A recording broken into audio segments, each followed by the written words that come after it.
చూస్ country delight, live better. ఇప్పుడే country delight యాప్ని download చేసుకోండి. Welcome to Suman TV. ఆంధ్రప్రదేశ్లో నిజంగా ఒకవైపు స్వాతంత్ర దినోత్సవ వేడుకలు 79వ స్వాతంత్ర దినోత్సవ వేడుకలు రంగరంగ వైభవంగా జరుగుతున్నాయి.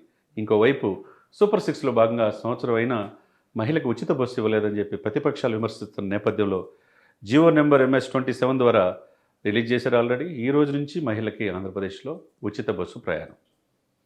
అన్ని పల్లె వెలుగు బస్సులతో పాటు అల్ట్రా టెక్ ఎక్స్ప్రెస్ బస్సుల్లో కూడా ఉన్నది.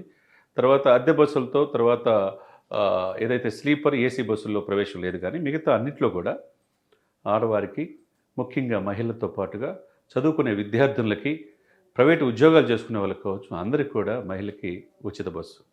ఎందుకంటే ఆల్రెడీ కర్ణాటకలో ఈ ఫార్ములా సక్సెస్ అయింది. అది చూసి తెలంగాణలో పెట్టారు. కొన్ని ఒడిదుడుకులు ఉన్నాయి. ఈ రెండు రాష్ట్రాల్లో కూడా ఆంధ్రప్రదేశ్ నుంచి మంత్రులు, అధికారులు కూడా వెళ్ళి పరిశీలించి లోటుపాట్లు కూడా సవరించుకొని అదంతా క్షేత్రస్థాయిలో పరిశీలించడానికి సంవత్సరం పట్టింది. ఏదైనా 14 నెలల తర్వాత ఇచ్చిన మాట ప్రకారం సూపర్ 6 హామీలో భాగంగా ఈరోజు ఉచితంగా ఆర్టీసీ, ఆంధ్రప్రదేశ్ రాష్ట్ర రోడ్డు రవాణా సంస్థ మహిళకి 0 టికెట్ అనేది ఇస్తారు మహిళలందరికీ కూడా. ఆ భారం అంతా కూడా ఏపీఎస్ఆర్టీసీకి ఆంధ్రప్రదేశ్ ప్రభుత్వమే చెల్లిస్తుంది.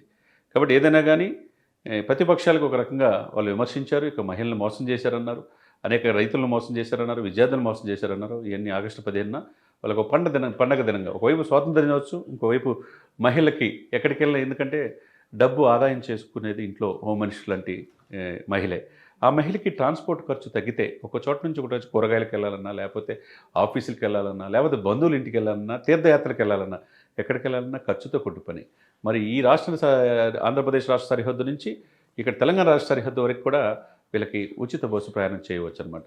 కాబట్టి ఇది ఒక విశేషంగా ఆకట్టుకుంటుంది. ఆంధ్రప్రదేశ్లో ఈ రోజున మహిళా లోకం అంతా కూడా అటు గౌరవనీయులు సీఎం చంద్రబాబు నాయుడు గారిని, గౌరవనీయులు డిప్యూటీ సీఎం పవన్ కళ్యాణ్ గారిని, లోకేష్ గారిని అందరూ కూడా అభినందిస్తున్నారు.